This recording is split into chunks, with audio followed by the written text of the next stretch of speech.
ወንዶች ደግሞ በጣም ደስ ከሚል ነገራቸው የፈለገው ነገር አገሽ ጠብቂ ቤት ውስጥ ኖቲስ እንኳን አያረጉም። በጣም ይገርመኛል።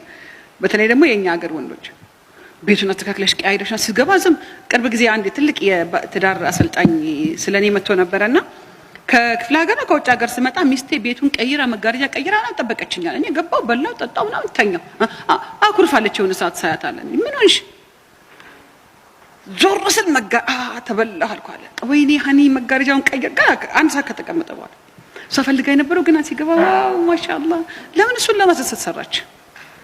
ችግሩ ዛጋ ነው። አያችሁ አይደል? ከሪክሌም ምርት ጋር አገናኙት። አሁን ከዚህ በኋላ ስትወዱ ዴት ስታረጉ ሰው ስትመርጡ አንዳንድ እህቶቼ ወይም አንዳንድ ታናናሽ እህቶቼ ወይም ደግሞ አብዛኛው ልጆቼ ብር ያለው ይፈልጋል። ማሻአላህ ተባረከላ ብር ያለው አታግቡ የሚል እስልምና የለም። ብር አለው ምን አለው መልክ አለው ምናምን ሶስት ጥያቄ ይመልሳል። ያንቺን ዋናው ላይ ድርድር አለው። ሰላት በሰዓቱ አይሰግድም። ችግር የለውም ከተጋባን በኋላ ቀየራል ይሻል።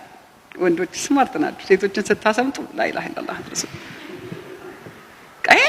ይሄንን እኔ እንደው አንቺ እሺ በይኝና አግቢኝ እንጂ እኔ ነገ ጧት ሱቢ ጀምሮ በቃ የደቦች ቼክ አድርጊኝ ከሱቢ ጀምሮ ሰግዳው እሺ የኔ ምስኪን እቺ ደግሞ እቺ ለእናት ልጅ ተፈጠረችው ረህማው አልቻለኛ ጋር በቃ እሺ አምና ታስገባዋለች።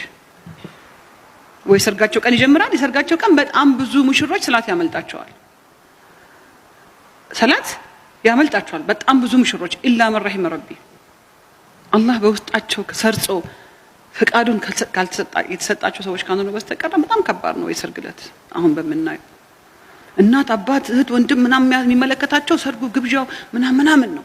ሙሽሮች ሚዜዎች ምናምን ልብሱ ምናምን ፕሮቶኮሉ ምናምን ነው። እዛ ቦታ የት አላህ ወጣ እኮ በቃ ገና ትዳሩ ሳይጀምር እሱ ወጣ።